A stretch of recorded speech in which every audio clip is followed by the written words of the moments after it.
Hello everyone, today we read and comment on the 21st paragraph of the first chapter of the first book of von Clausewitz, Vom Kriege, the title being War is a Game both objectively and subjectively.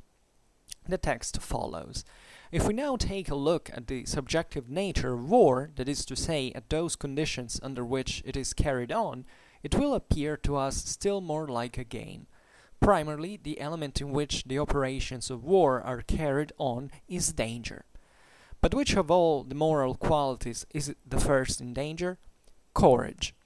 Now, certainly courage is quite compatible with prudent calculation, but still they are things of quite a different kind, essentially different qualities of the mind. On the other hand, daring reliance on good fortune, boldness, rashness are only expressions of courage, and all these propensities of the mind look for the fortuitous or accidental, because it is their element.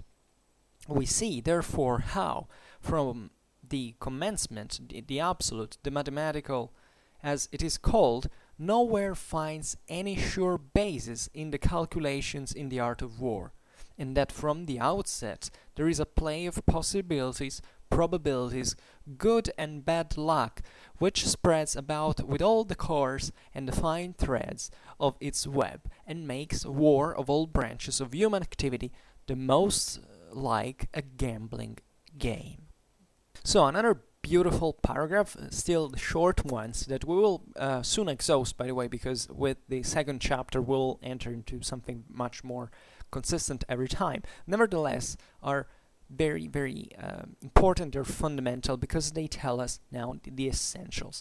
So here from Clausewitz, as you have noticed, especially from the last part of the paragraph, is deducing the reality of war in its essentials, having almost completely overcome that the initial abstract mathematical absolute, as it calls it, dimension from which he had started to demonstrate ex absurdo what in fact reality is.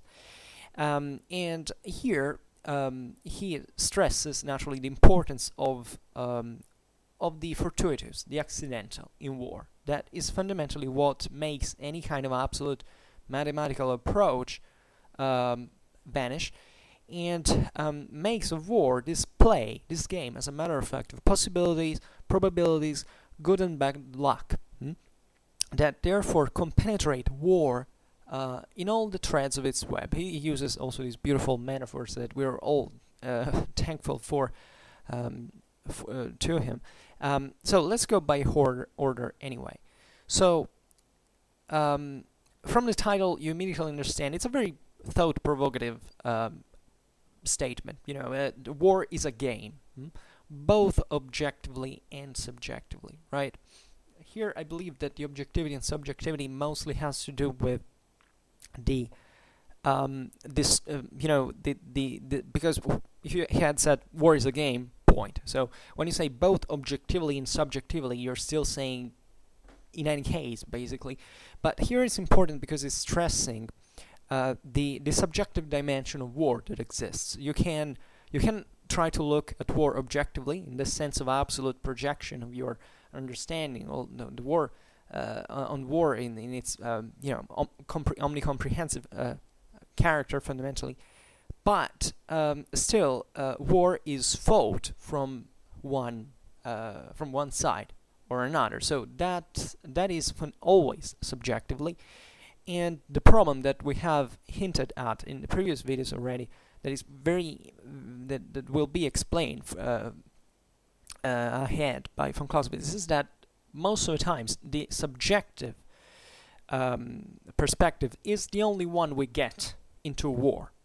So in the Vom Kriege, the objectivity naturally is a necessity given these broad definitions that make understand us how war functions, more or less.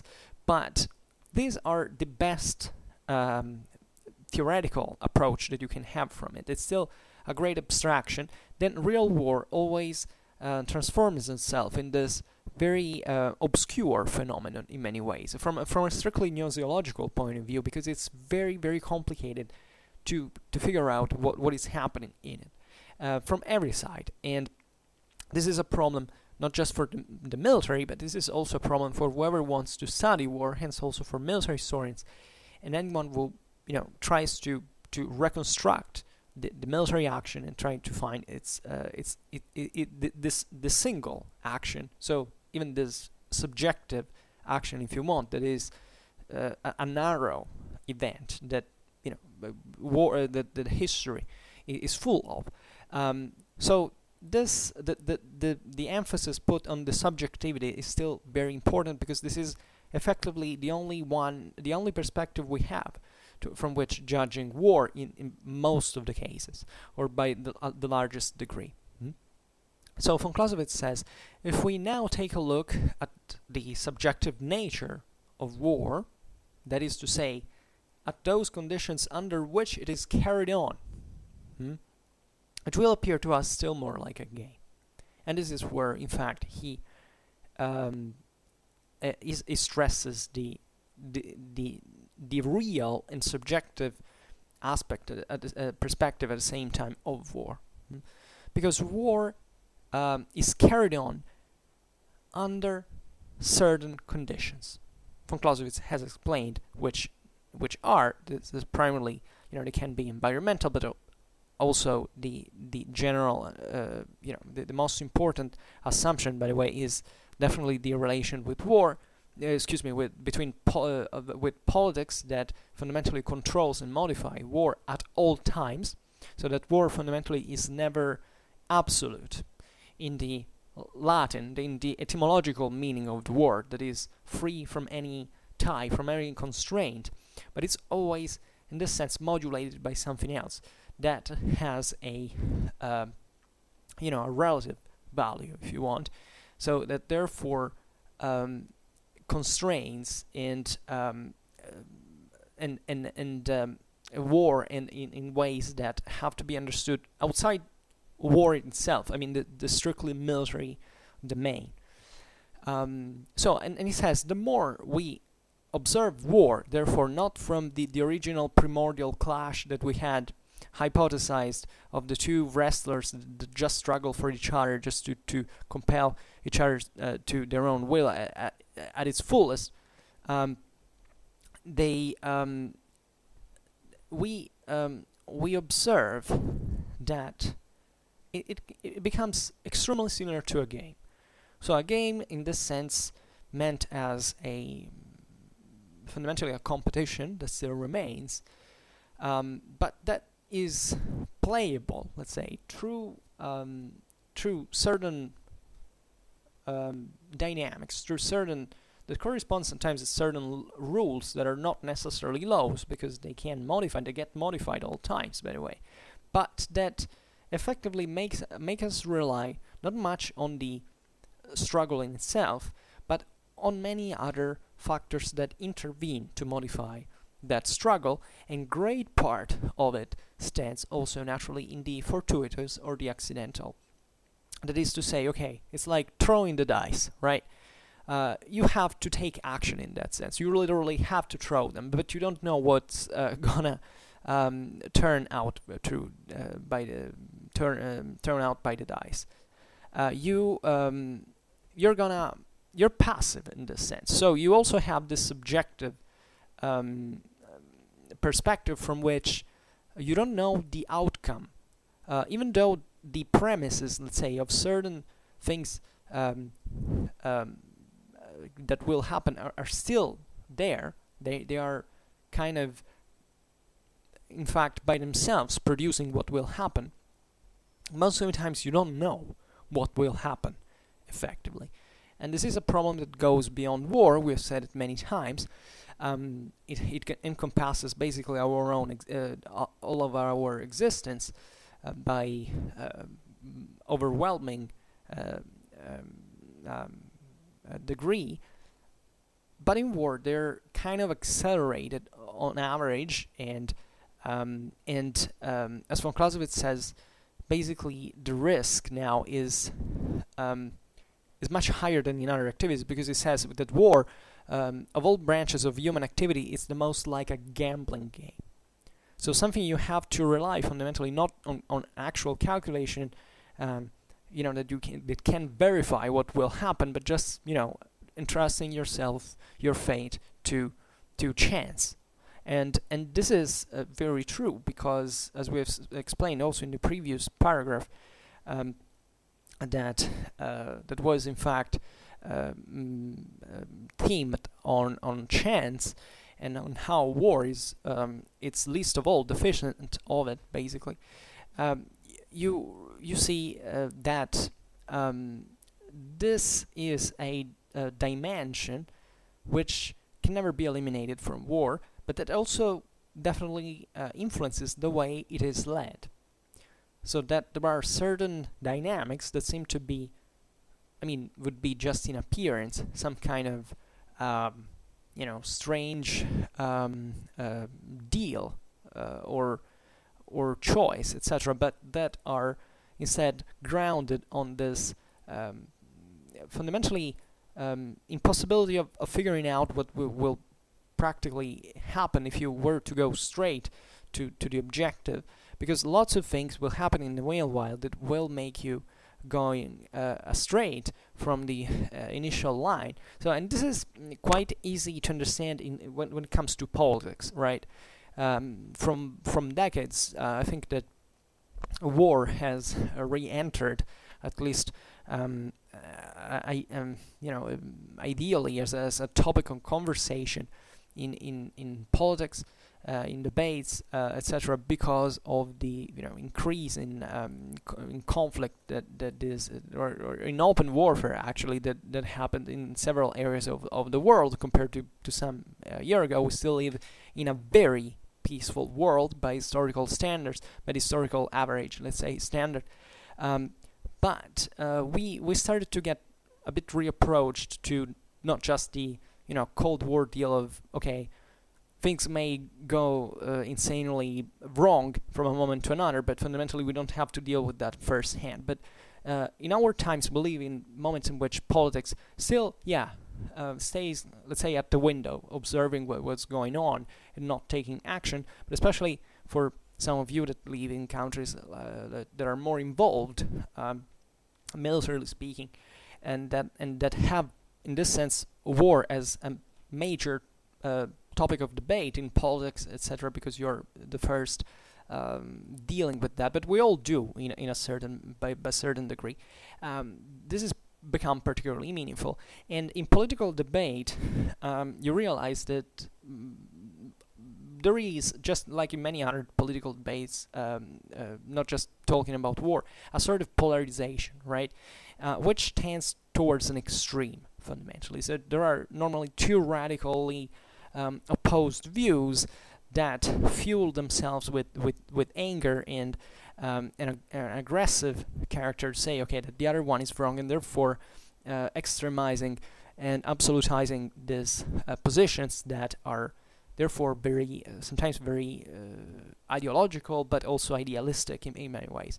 And with war, this happens quite soon. I mean, you rarely find someone that says, okay, we should deal with that country in an equilibrated way that still, makes our tries to bring something good from our side, but also leaves us enough room for eventual changes that can that may require a different approach.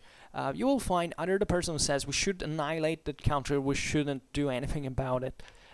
Today the debate has taken even some very weird moral approaches by standard, like even this creating this even kind of blaming character, like if whoever had a decision to make is inherently either an all good person or an all bad person, or stuff like that. But this is another factor, but it's still part of the same thing, because if the political debate really focused on the reality of war, the reality of conflict, and also the the nature of the military instrument and how this is used by politics, we would have all a much more moderated approach, which doesn't mean being moderated in the sense not using violence at all. We would be instead extremely cold, extremely rational, and not guided by emotions, at least more than what we do now. And we would try to take decisions that are aimed at being effective rather than, corresponding to an ideal standard, that moralistic standard that we don't actually even clearly know what it should be about. This naturally has to do with, I believe, part of the regression of our intellectual development in terms of, especially of living in a world that is too well off by certain standards, doesn't put us on pressure more than much. Therefore, we need to invent things that are not true. Before, I'm not saying before people were more intelligent or more educated. Perhaps they were more intelligent in the sense in a practical, when they were practically oriented. Like if there was a real problem, a concrete problem, then people tried to solve that, because that problem was all about what reality was at the time. Today, these massive problems fortunately do not exist anymore, but people feel legitimated at this point to kind of losing any standard and saying, okay, whatever I feel it's a problem, I will make it one, and therefore really causing problems where these are really non-existent, and really inflaming the political debate with violence and hatred and damaging society as a whole. So the world situation should be seen like a game. The idea is that we are actually biologically programmed to have this radical thinking, this extremistic and dichotomic and simplistic idea of the world. It's as if we all knew in which direction we're heading, because we have our beliefs and we didn't need to challenge them, because back in our head we have already decided that it is like we want, and challenging that would create problems to the way we interpret the world. But turns out most of the times this is actually wrong. We know that when we talk about politics, even the most intelligent people tend to shut down one part of their brain that is the one that actually is deputed to rational thinking, because we just go nuts like the primitive apes that we are fundamentally. When we get angry and frustrated and then pressured, etc., we just get in this, and this is a problem really. But it's in part always been so.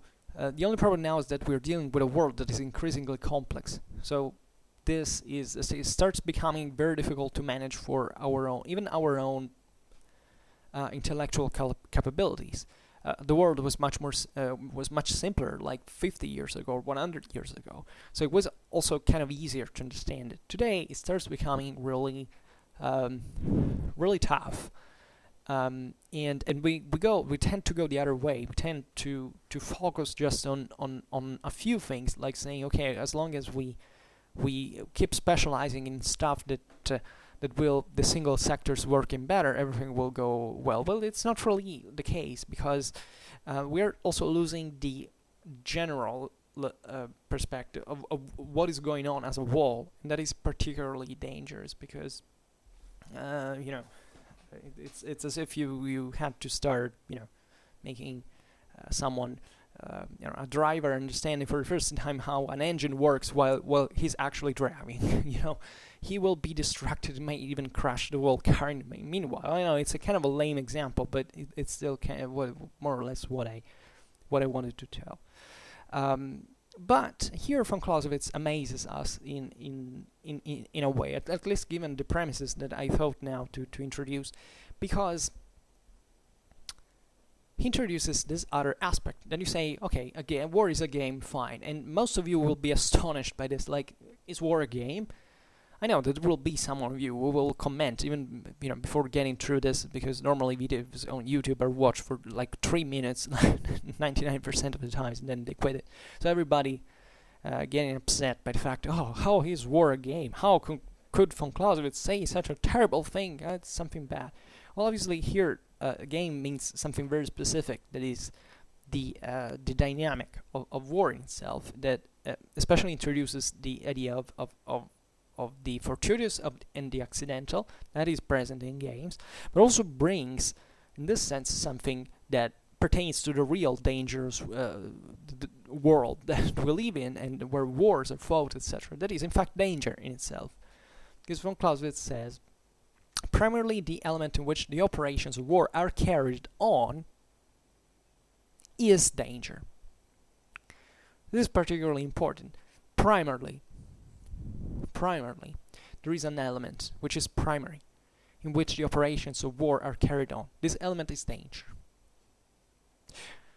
So, yeah, this is not like a card game with your friends at the table drinking some beers. It's really, you being out there, risk to be annihilated by someone who wants to massacre you, basically. And you have to take this risk necessarily if you want to even want to progress. This is dramatic in war, because it's not like certain problems or even certain games that can be solved because there is a path you have. You can go through step by step and you can solve the problem. This is why von Clausewitz said that this takes away everything that is absolute and mathematical in here. Because if you want to solve a squared this equation, you just have certain passages you have to go through, and at best you can get a mistake in the with algebra and making a mistake in that sense. But you have the path, you have the ladder that can bring you to that solution. There is only one solution, and it always goes in that direction. War is nothing like that. This is why there is nothing like a science of war. War cannot be scientifically approached. It's impossible. There are elements of it that can be naturally scientifically measured and approximated, but the way it develops, the way it's carried on, is not. And that's why we have an art of war and not a science of war. So here it's danger, and the operations of war are carried on into it. So basically every operation that happens is primarily carried on into this element of danger, and you can't do anything about it. And what is, in fact, this is what I was saying, astonishing of it is that as soon as you get into war, you are going to be subjected to this. And if you want to go on, if you want to take action and not to leave the initiative to the enemy, and therefore becoming just a passive object that just receives a lot of blows and will defeat it, is that you have to take actions that are continuously risky. So for which there is no right choice that will save you from everything. It's all contingental. There can be choices. There is always a best choice. The problem is that you don't know which one it is at the moment in which you're taking it, and it will never be the perfect one in the first place, just because perfection in the world of physics or reality does not exist by definition. And it's just the way, in fact, we have scientifically approached the world that made us approximate this concept. But when we bring them to the extreme, we also bring them at the limits of our own reality and do not work anymore. At least we don't know what happens in there. War is it's eventually like that. It's an extremely complicated system that nobody can sort out. Not even the most refined machine will ever done this, because it goes beyond the limits of the same human intelligence. And this is not a matter of, okay, well, I will explain why I think that artificial intelligence will never reach to levels, but we will have also the mean to explain this, the chance to explain this when von Clausewitz will get more in detail into certain topics such as the decision and etc. That is effectively Well, okay, it's not just about that. It's also naturally a strictly physical thing. I mean, it's impossible to make a system stay together. It will always kind of deteriorate. This is the second law of thermodynamics. So this is how in war is. And simply our poor gnosiological means do not bring us to determine which is actually the best thing. So there is always, however, some sort of experience, some sort of knowledge that we gained up to that point that as wrong or misunderstood or improperly used can lead us towards a direction that in this sense should be figured out like through the art of war, as we call it. That is in fact the real concept of art from the etymological knowledge of meaning of the word in Latin. That requires application, that requires studying, that requires exercise. It's not just like a manual where you have some equations and that's everybody can read it. It doesn't work like that. So von Clausewitz poses the very meaningful question: but which of all the moral qualities in the first is the first in danger?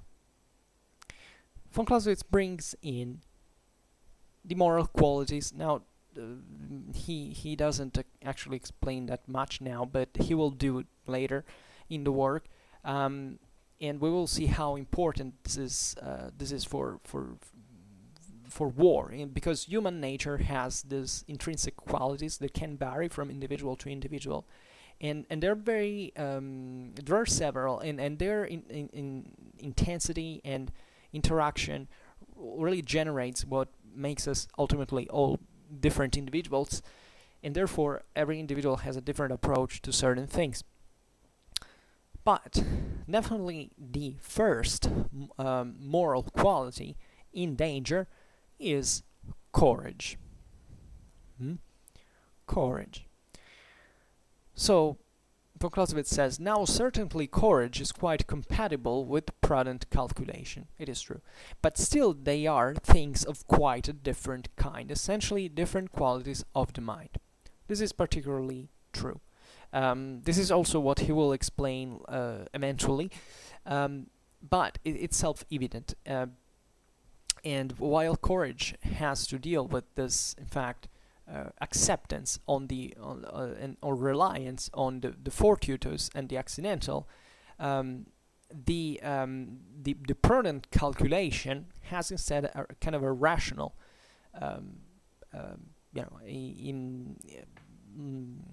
in say essence, that goes definitely against the most emotional one of courage, right? So this is particularly important to understand much of military history, because very often courage is mistaken for the most important element in war.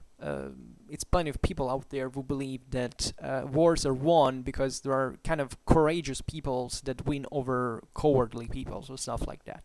Courage, as a matter of fact, and this has been brutally showed by history, is not sufficient to win a war. It's not even the first element that is required for it. There are way more imposant factors that ultimately bring to victory and defeat. And great part of this has to do, in fact, with the prudent calculation. And you can say that, generally speaking, in history, as I often said, it's the more intelligent by norm that wins, not the strongest.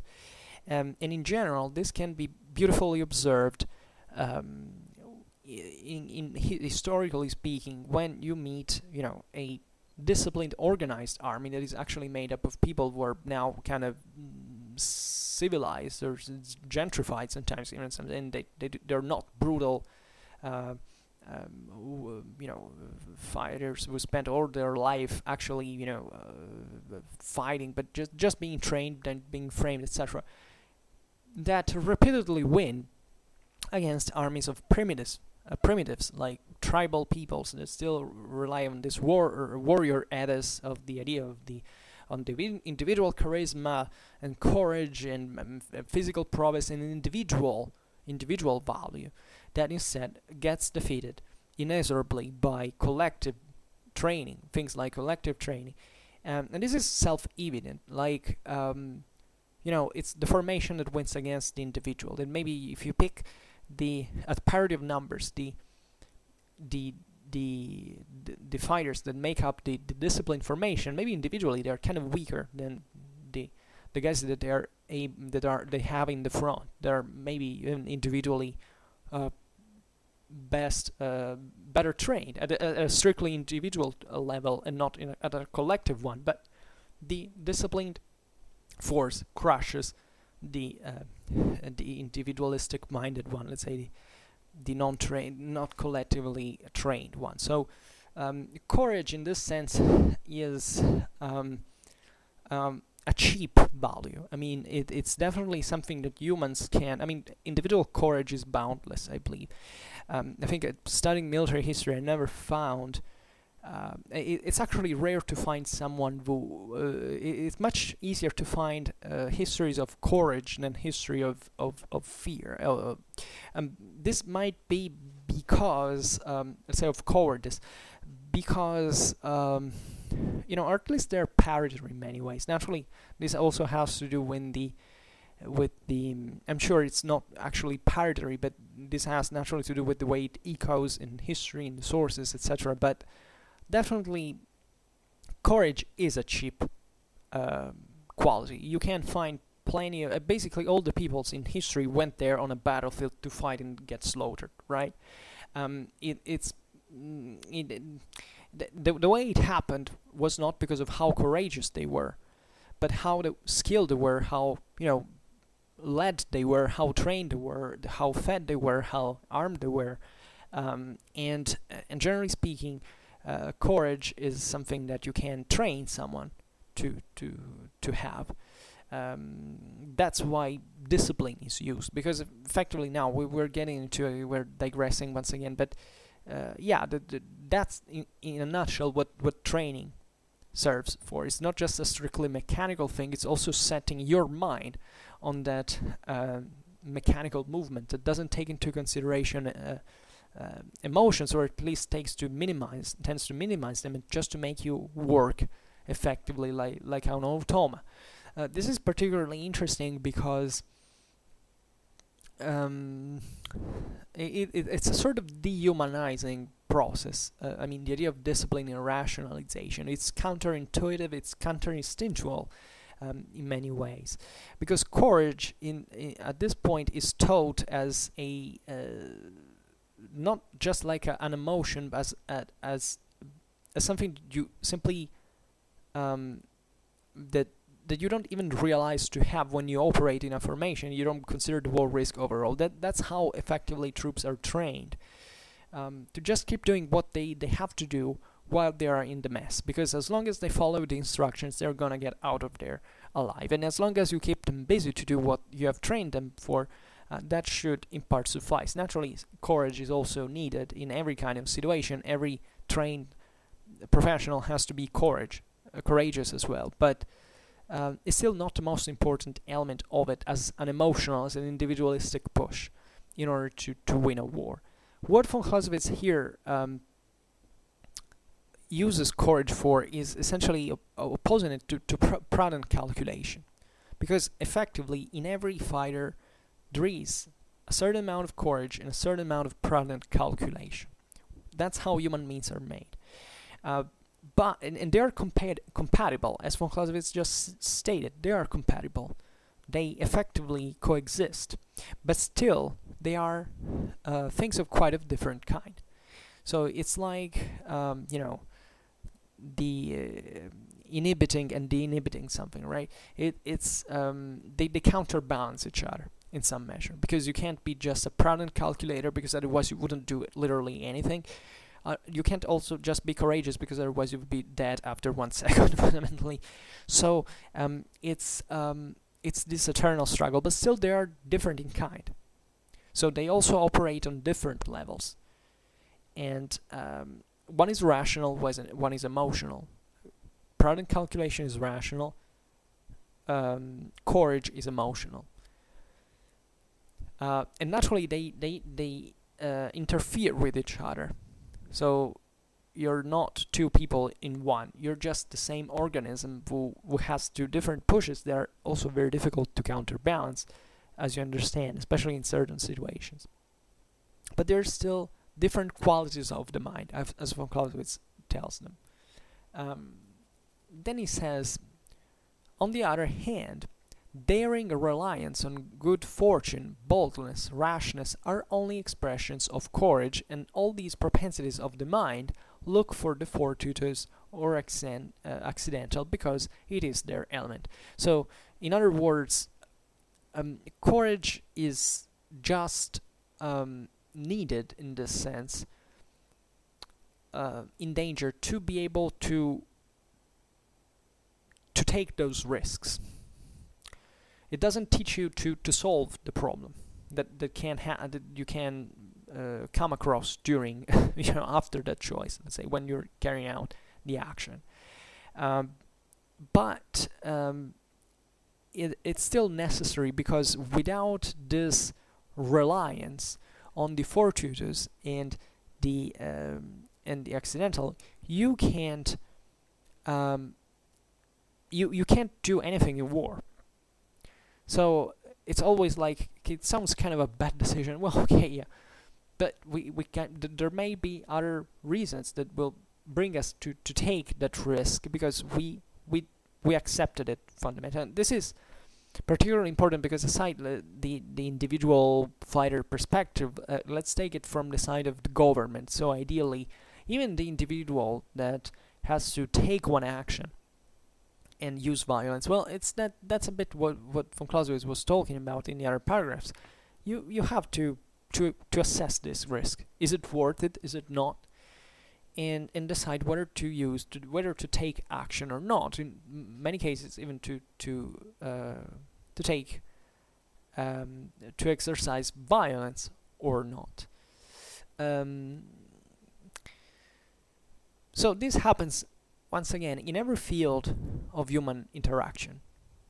If you really stop thinking about what you're doing right now, just listening to my videos, for instance, you will say, what the hell am I doing? Is it rational what I'm doing? You just think it two or twice. You think, maybe I should do something else. Maybe I should work. Maybe I should spend a more productive time.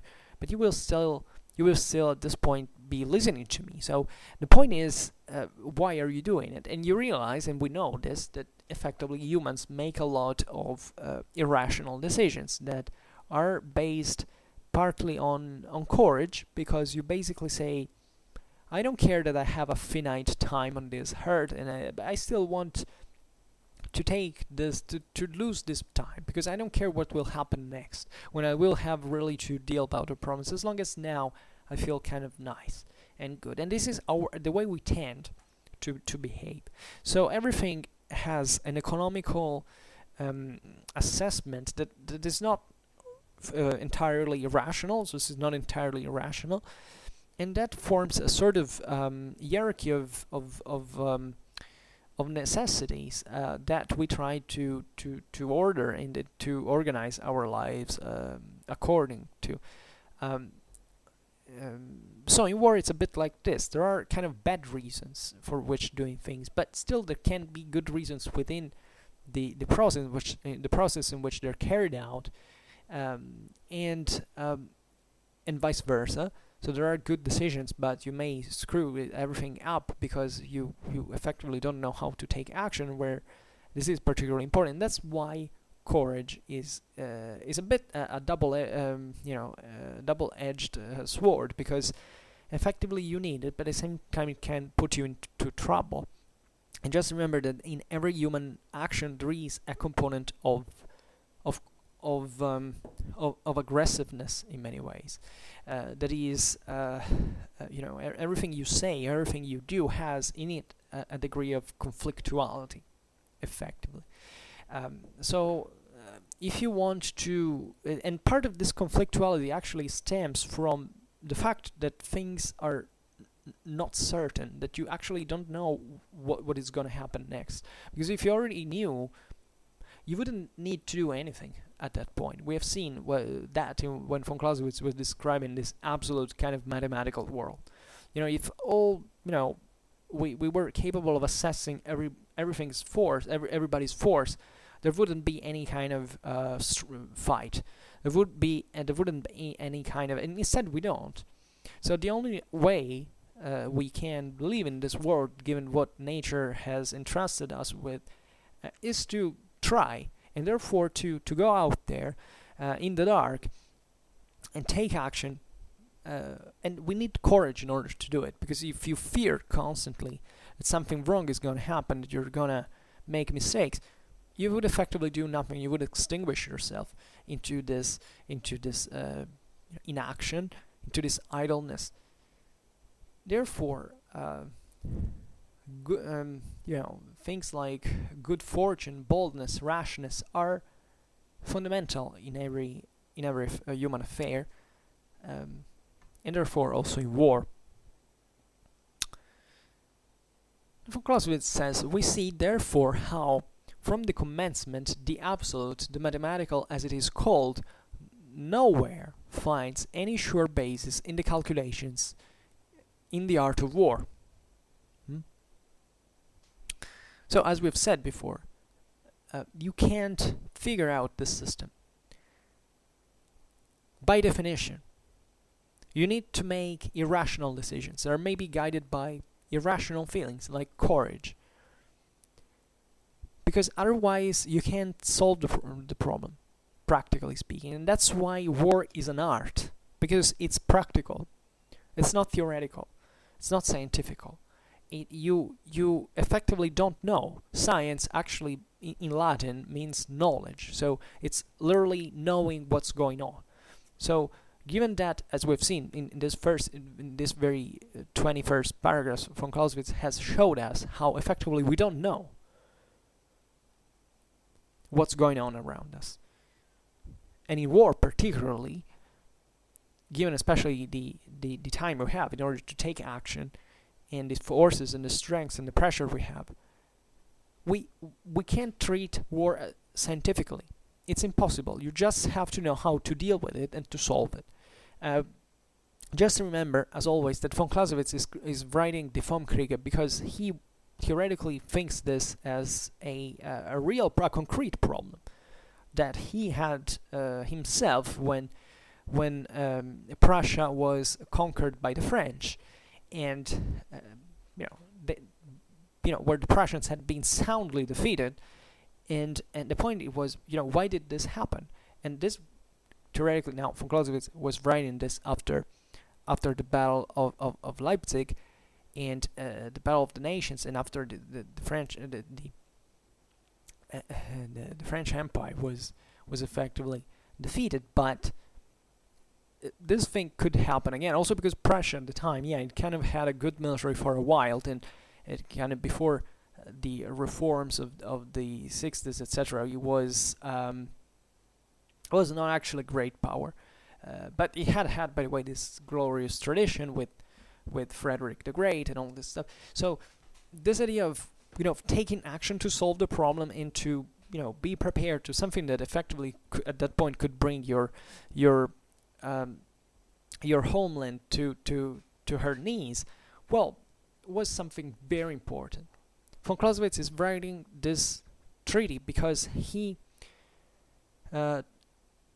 believes that this can be useful to actually win a real war, not in order to make it. He's not telling go out there after you've read my book and my work actually and go make a war. Von Clausewitz doesn't care. Von Clausewitz was not a warmonger. He was definitely a very thoughtful and considerate person who had experienced war the hard way on his skin, and definitely wasn't wishing for that to happen anymore. But guess what? Wars happened. We know between 2019 and the beginning of the 19th century what happened in the meanwhile in the world, and this has been useful actually, because many political military leaders were effectively Clausewitzian and obtained several successes because of having understood the Clausewitzian theory. So this is a strictly pragmatic work, and it's fine to read this 21st paragraph because it's effectively the one in which von Clausewitz shakes off the chains of this mathematical abstractions to say, look, that war can't be interpreted like that. Very clever, logical, demonstration. Then he, throughout all these first paragraphs, and it says, and that from the outset there is a play of possibilities, probabilities, good and bad luck, which spreads about with all the coarse and the fine threads of its web,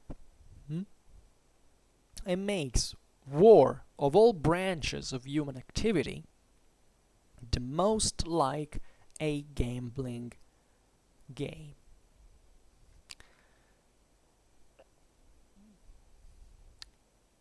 So,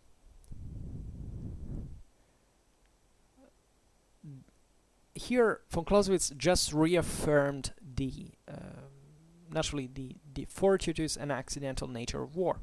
It's all a play, a game of possibilities, probabilities, good and bad luck. Okay? Because you have to try it. You can't make war, you can't carry on military operations without playing with fate, because things are gonna go very differently from what you planned, and you also need to update your plans in order to go on. That's like the basis of every operational approach, and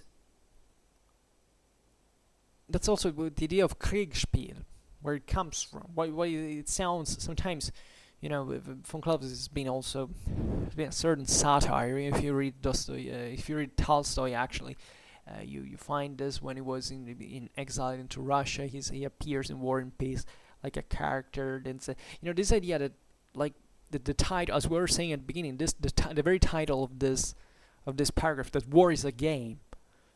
It sounds sometimes, I'm sure to some people it sounds offensive by a certain standard. It's because these people have, in fact, a kind of moralistic approach most of the times that says, war is not a game because it's a serious thing. Yeah, okay, but games are serious things. And a war that is not cultivated. So it's like a game that is not cultivated. You don't play, you don't know how to play, you tend to lose at the beginning, right?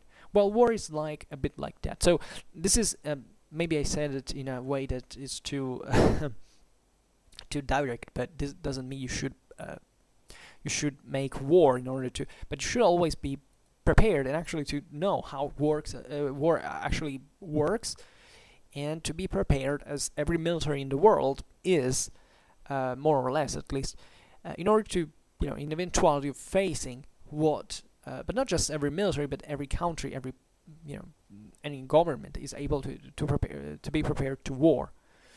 And that's the reason why we have armed forces. It's not because we are bloodthirsty murderers in Nuce, but it's because, human societies effectively work in the way we know, and we need an armed force in order to, be ready theoretically to take action, whether it's offensive or defensive. And this also has naturally many other, it's relative in many ways, and still it's politics that primarily has the upper hand on these decisions. There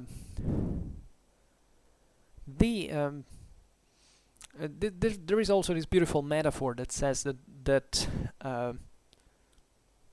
these characters, possibilities, probabilities, good and bad luck, spread with all the coarse and fine threads of its web.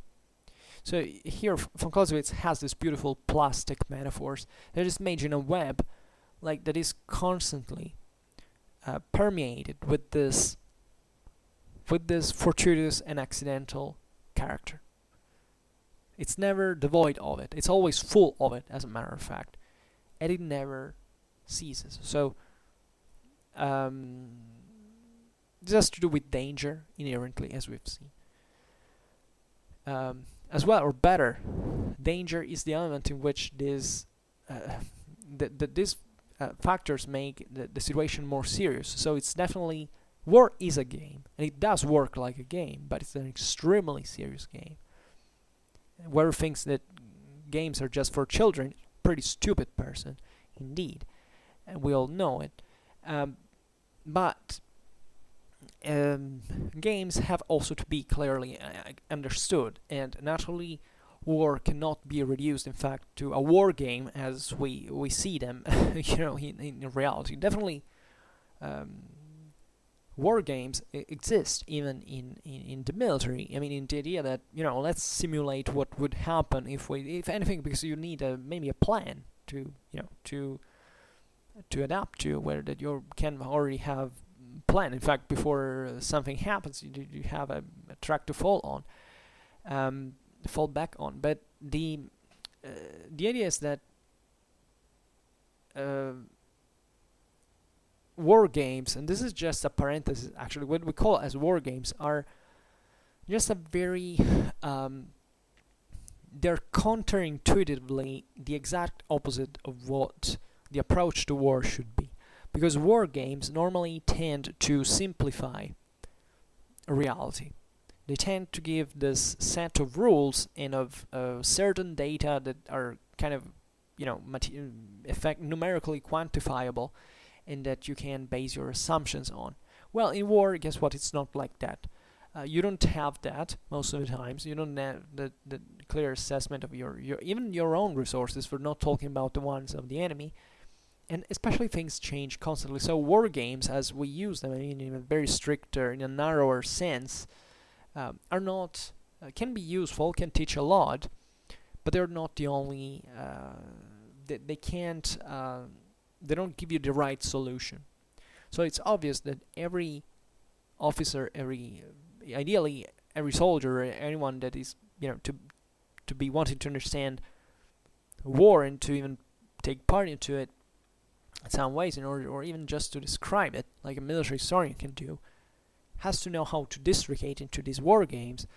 Not much solving them, which is definitely, it can add a value to a sort of an experience. Definitely, the same study of history helps you to do it. I mean, you may suck at war games, that the ones, communities of war gaming are out there, but maybe as a military historian, if you have tried to sort out how a campaign or a battle was effectively conducted, you maybe know already much about not the entirety of that situation, but you can acquire military logic that can be very useful for you, were you to be the most reliable person in order to at least to describe that event. And that's why every cadet is taught how to solve kind of certain tactical problems. This is not entirely true. I mean, now I'm not a particular expert, but also the studying of of war games and tactical strategical simulations is something that effectively is very difficult to even bring to the mind of a person. I mean, it takes literally years and years of learning, and it's difficult to teach, and it's not generally easy to solve these problems. I've even watched read certain maps, certain battle explanations that are used, for instance, at West Point or in other Sandhurst, and you realize that they're grossly simplified, especially the story. I never read anything like a simulated battle, stuff like that. I've used simulators of some sort, and they're kind of useful, but those are mostly kind of mechanical to train, mostly, I don't know, tankers or airmen or stuff like that. But when it comes to even to historical knowledge, I mean, I think it's the importance of military history in its educational purpose, even for the military, is dramatically overlooked and underestimated.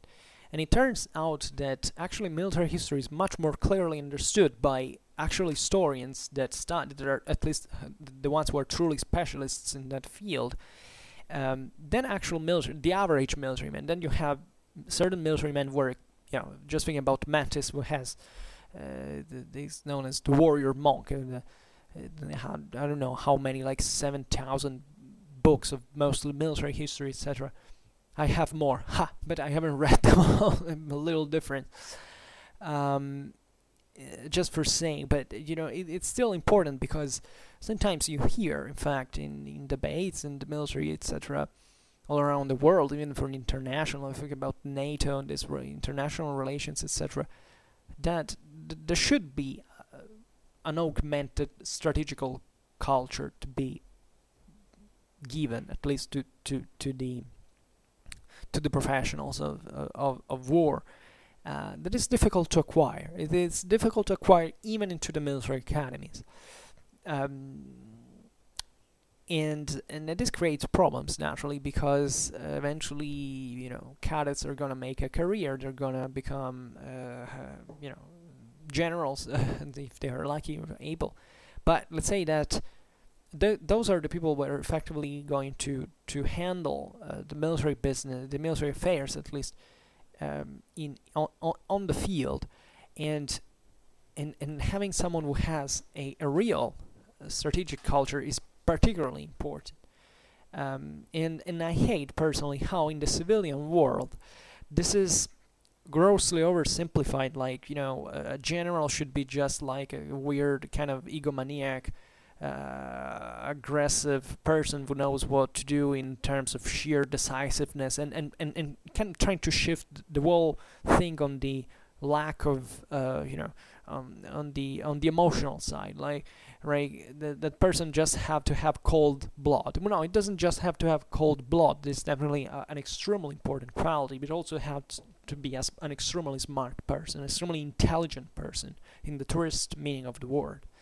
So this in part reflects the problems, in my opinion, that we have still as a society, as a civilization, on average, to approach the idea of war, for which war studies and strategical culture pertain just to a very few people that actually do not even make a very thick, cohesive net, and that they're usually specialists, sometimes not even military men.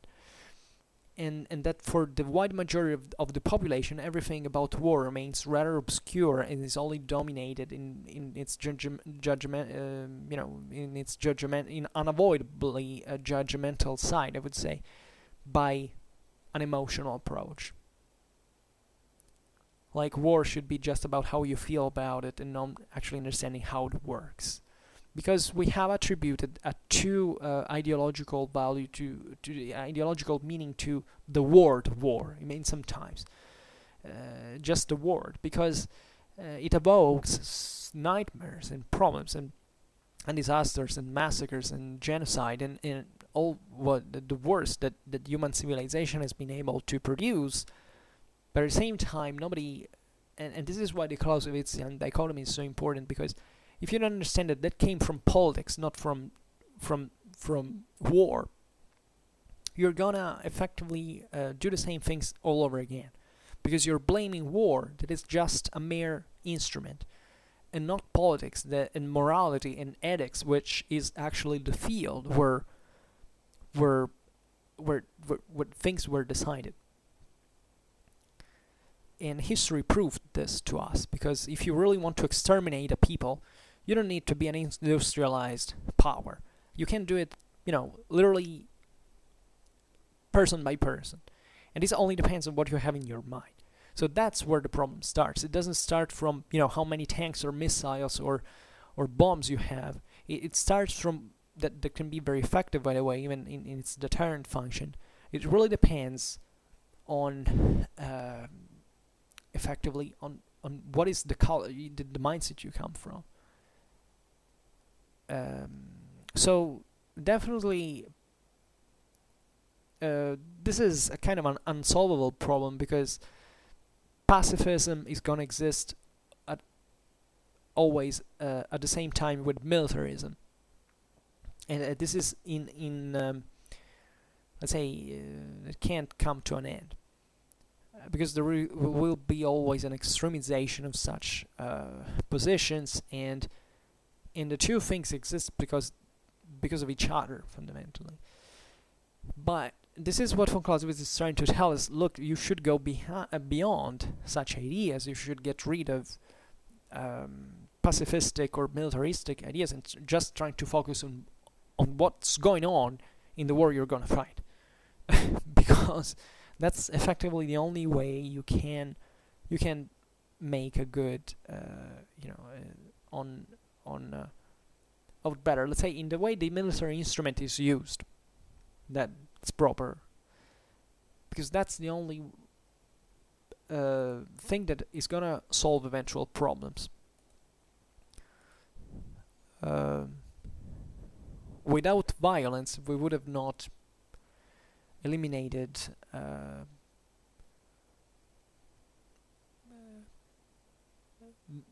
tyranny from Europe in World War II.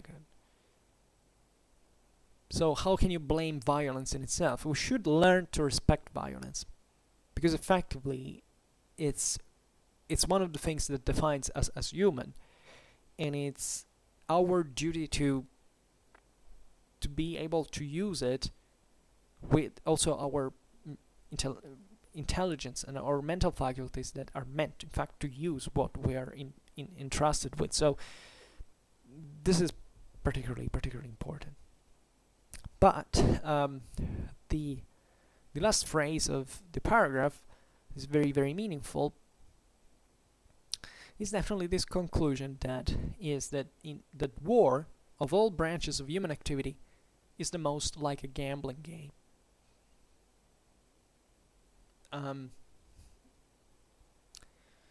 Now, this would require another powerful digression to explain, but for now, there will be time to explain it also in the rest of the Vom Kriege.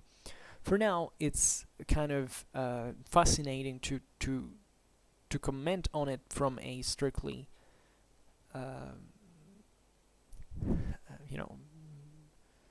neutral perspective. Let's say, saying, okay, taking war is more like a gambling game. You have continuously to gamble in war, and there is no other activity, human activity, that is more like a gambling game than war. Because of this continuous reliance on, and the reason, let's say, trying to explain this is that the forces that war puts into action are so strong and so violent, and they're so easily influenceable. It's like it has to do with the ability of your reaction as well. It's like, it's way more difficult to correct the direction of a car when it speeds very fast, right, than when it goes slow. Well, this is a bit like the same thing, because when war is launched, let's say at full speed, you don't have time to really change many of the things that are happening, because the forces involved into it are very strong, and at the same time the system is so large that it's going to evolve dramatically, and plus it's going to evolve not just on the base of a physical dimension, but also and especially on the base of also because of that, but also because there is someone that is effectively intervening on the system in order to modify it, to achieve a goal that is incidentally opposite to yours. Or at least that, in the case of allies, for instance, it's still different from yours in some way.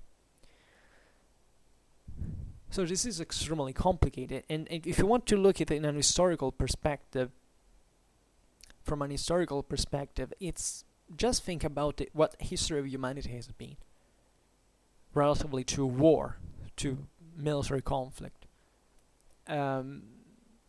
Objectively, it's been war has been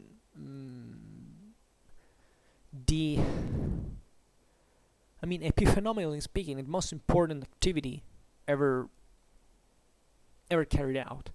I mean, obviously, majority of people just spent human history what we call history, not prehistory, but just plowing the land, right? But what consumed most of that resources was effectively war, in many ways. So now times have naturally partly changed, but still you realize from military expenses how war is still important, how much it consumes, and it will always be like this, quite likely, if anything in potential, because even if we came to live in a world without war, that would be just contingental. Because war could break out at every moment. Humans are programmed in determined situations by genetically to transform themselves into killers into 3 seconds. That's because that is how our genes evolved over time. In order through natural selection, in order to cope with certain problems. So now, for instance, we live in a rather peaceful moment in history simply because there are the conditions for us to not to be slaughtering ourselves for the need of resources, which is something we keep doing, by the way, but in a much less let's say imposant way we used to be in the past. But this could go at reverse. It's like, just think if during the Cold War that had turned into hot war, there had been a nuclear holocaust, and the few survivors in mankind would have to start from essentially from scratch once again. And the same people of the first generation, the few ones who have survived, would have started transforming themselves into effective. And believe me, humans are programmed to abandon in this kind of sort of structural, cultural, edifying morals to just slaughter themselves if the situation requires.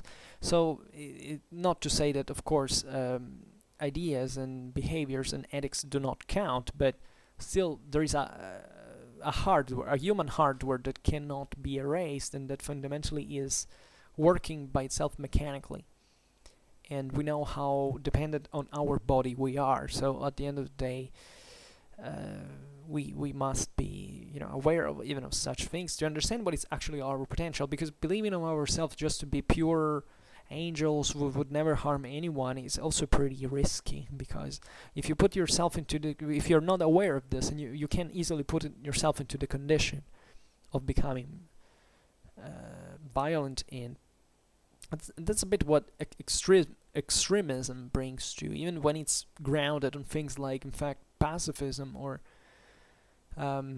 equal rights. Sometimes sometimes it's just an excuse, of course, but other times it generates violence. It mostly depends on the degree of the ideologism that is into it, rather than the actual content that is proposed. And still, that in fact is based on our biological needs sometimes, because there is a big difference between fighting for liberty with a gun pointed at your head and fighting for liberty just eating French fries and watching Netflix movies in the meanwhile. So you own the same beliefs allegedly, but you have very different reactions given the circumstances. But this idea of the gambling is still fundamental because it kind of annihilates any kind of positivistic approach to what war is. So it also alarms us, at least it should, because it tells us that look, the war doesn't actually has a solution on its own. It's something when you get into, you're automatically assuming you're putting something at risk, and it's in itself not a purely rational exercise. So theoretically, there is always kind of a rational component to war, because that's how, in fact, our societies manage to rationalize conflict and to organize themselves accordingly. so that we can reasonably say that our militaries, just like our governments, by the way, are pretty rational in the way they act, because they may have, especially governments, a political facade that naturally tells, okay, we want to act in this way, but when it comes to the hard fact of, the hard check of reality, that they have to take some directions that they can't be just purely ideal. So, well, war is exactly like that as well. So, but with the additional with an additional risk added to it, to the one that already exists into human activity, but that, as von Clausewitz recalled us, is the highest in every in every other human activity. So, yeah, a gambling game. Just put it like that, and it's also a mind trick, because the general approach to war is positivistic, in my opinion. I mean, the average person in the war truly believes, like, I equipped myself with a bunch of guns, and there's an enemy. How hard can it be to blow him up? Well, just try to do that. Just aside from actually equipping yourself and finding the resources for it and the guts to go out there to risk your life, and see also what the enemy is going to do, and how, on which base you judge. We previously judge what the enemy reaction is going to be. Don't you know the enemy is going to do the same thing in the meanwhile? He's going to be posing a greater problem that reflects on you. That is reflected on you, and that you have to move again. So it's an extremely complicated. It's not, of course there are certain conflicts that are, kind of easy. There were wars historically that were thought to be won effectively or lost, but they're very exceptions. They're really exceptions, and even in those kind of easy conflicts, still sometimes there were certain margins, there were certain setbacks that sometimes amazed those who were involved into it, because things can't really change, and it's complicated. And as I often say, in fact, wars are usually fought when there is someone who, at least even the weakest fighter, the weakest side, let's say, still has at least thinks to have some probabilities of victory, and that very rarely those are so slim that it's just like odds like 1/100. It's gonna be more substantial, and the risk there is pretty clear.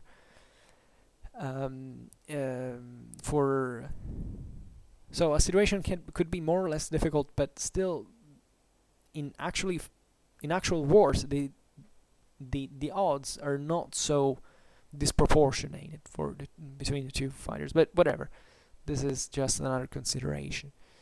Okay, so we need to have. There are very beautiful paragraphs were waiting for us. So just for now, it's over, and I hope that you enjoyed this video. If you did, please share it, or otherwise leave a like, or subscribe to my channel if you're interested in my upcoming contents. And for now, I thank you heartily for listening to me. I wish you a nice time, and see you next time. Bye.